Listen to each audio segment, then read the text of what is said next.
Champions লিগের সেমিফাইনালে Borussia ডর্টমুন্ডের কাছে হেরে বিদায় নিয়েছে পিএসজি। ম্যাচের ফলাফলে পিএসজি হেরে গেলেও খেলায় দাপটের কমতি ছিল না প্যারিসের ক্লাবটির। 2 লেগ মিলিয়ে পিএসজি শট নিয়েছে মোট 44টি, বিপরীতে ডর্টমুন্ড শট নিয়েছে মাত্র 20টি। সেখান থেকে 2 গোলও আদায় করে জার্মান ক্লাবটি। তবে পিএসজির মন্দ ভাগ্য একটি বলও খুঁজে পায়নি জাল। একটি দুটি নয়, পিএসজির মোট 6টি শট গোলপোস্টে লেগে ফিরেও আসে।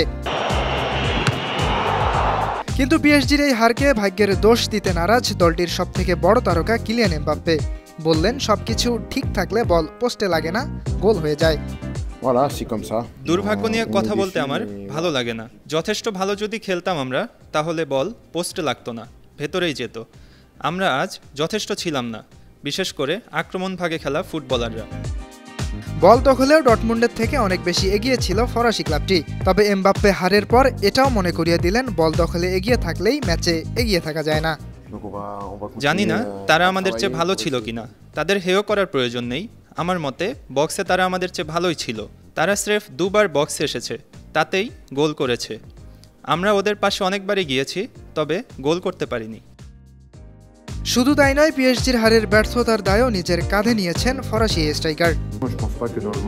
নিজের সর্বোচ্চটা দিয়ে দলকে সাহায্য করার চেষ্টা করেছি, কিন্তু যথেষ্ট করতে পারিনি। যখন প্রতিপক্ষ বক্সের ভেতরে কার্যকরী কিছু করার কথা উঠবে, আমার কথাই আসবে। আমি সে লোক যার গোল করা উচিত, ম্যাচে পার্থক্য করা উচিত। যখন সব কিছু ভালো থাকে, সব আলো আমার উপরই থাকে। যখন দিন খারাপ যায়, দায়টাও আপনাকেই তা নিতে হবে। এটা কোনো সমস্যা নয়।